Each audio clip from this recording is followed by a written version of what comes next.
Hello, YouTube. This is an alcohol review of Steeple Ridge Straight Bourbon Whiskey. According to the label, 46% alcohol by volume, 750 ml bottle. It is, let's see, the back label talks about Born Out of a Dream and, let's see, out of Western Iowa, the Hoffman Family Farm, using grains on that farm. It uses Wapsie Valley corn and soft red winter wheat. Aged minimum 2 years, which is believable. And let's see, that's about it. A small batch.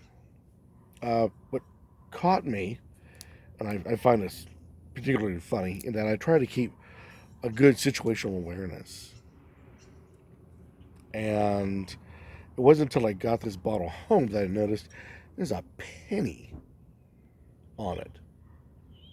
So right there makes you kind of wonder, hey, my situational awareness has gone downhill the older I get. But then why the penny? So I went on the website.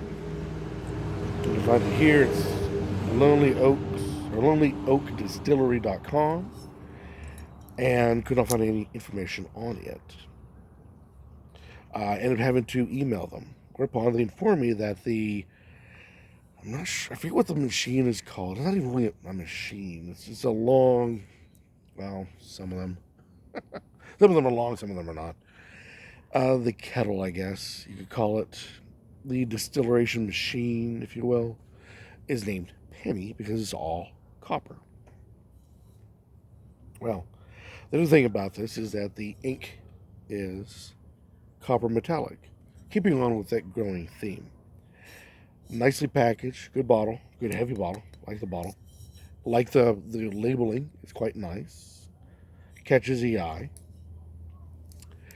The only criticism I can give this is that I do not like the excessive use of the metallic copper ink. It goes great with you doing the border. You got that nice double border on there, and it fits well with the label. But when you use it in any kind of writing, any kind of verbiage, like it says here, craft spirits, America's heartland, that metal ink tends to, well, it's difficult to read. Nice to be a drop shadow on the Steeple logo. Good drop shadow, excellent. The logo gets a little blurry because of that metallic. I mean, all in all, nice, but I do not like metallic ink for letters and any kind of verbiage. But that is my particular criticism. You want to pour, and this is what we get. It is a dark caramel. Usually there's hints of red or hints of yellow involved. There is not. It is dark caramel through and through. Not sure how they did that. It's pretty cool. I wish others would do the same thing, other distillers would do the same. But it's nice. Giving it a swirl. You can see that it does leg up and at a nice medium rate. Giving it a good sniff. There's a bit of a burn. Probably because I shoved my nose too far down deep in this thing. But there is lots of orange and lemon and caramel and vanilla. This all comes out very nicely. It's a great nose.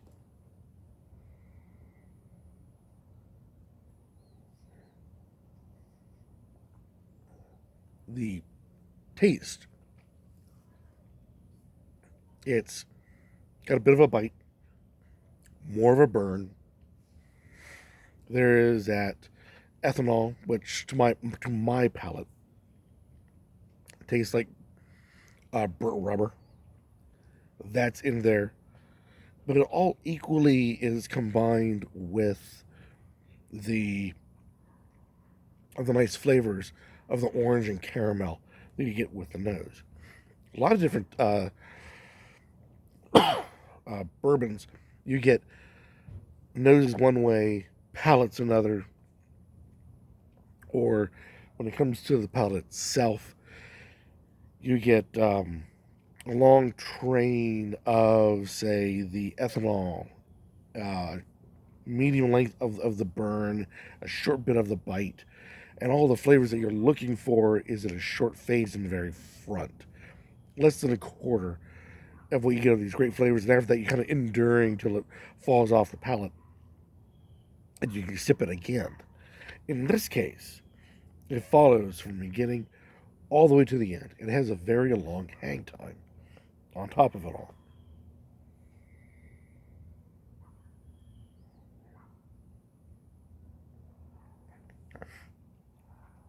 And that makes it nice and bad at the same time.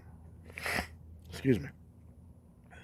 Nice because it's a good hang time. It's good flavors blended in all together, even with some of the negatives. They ride together quite well. The problem is they ride together for a long time. And it would be good if it was just about all good flavors from beginning to end. But this is the good and the bad mixed together from beginning to end, and it's a long trip.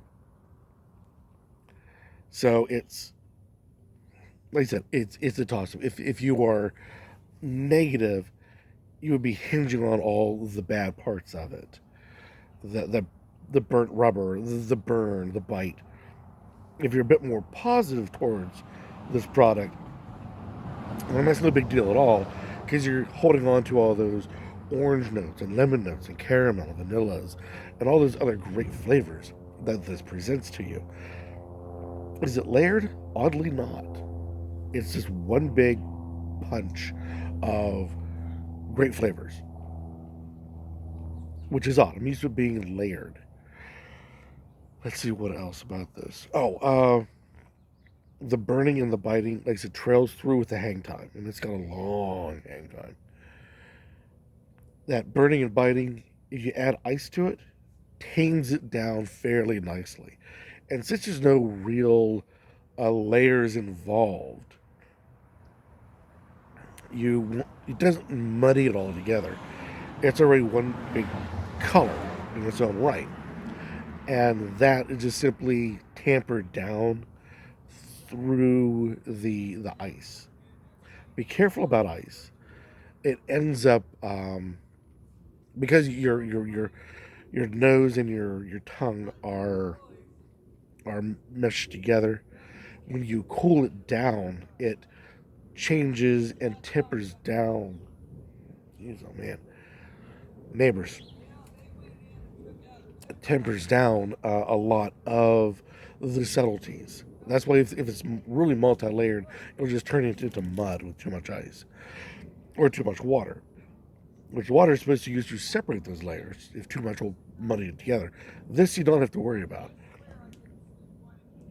It will just simply tone down some of those hard, the burning, and take down some of the teeth off of the biting.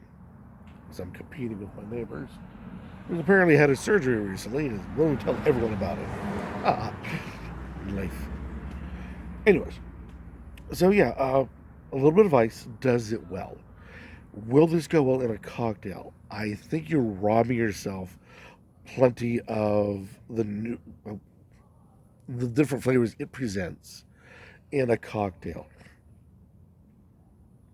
Too much sweetness out of a soda, fruit fruit based cocktails. I think would also rob it as well. It is a standalone by itself sipper. It's got enough backbone and that long hang time to be, I think, a nice winter sipper. It's not too powerful to rob you of having it in the summertime. A nice cold summer night would be very nice to have this on. But a hot evening, she's got too much strength for a hot evening. Like I said, this is a cold sip or cold evening sipper because of the the biting and the burn. This is not a, how to put this. This is not a kids bourbon. That's a way to put it. Kids aren't supposed to drink, I know, but this is much more. I don't want to say grandpa. Grandpa is more like rock gut. Uh, Sophisticated adult would go into this line. This is not something you find on a college campus. How's that for kids? So sip it, but know that going in, this is a big kid bourbon, not a college kid, young. Either way, just keep that in mind. And with that in mind, you should have a good glass. But that is my opinion. Uh, any comments about this particular product down below, typed up down below, we warmly accepted. As always, got covering the penny.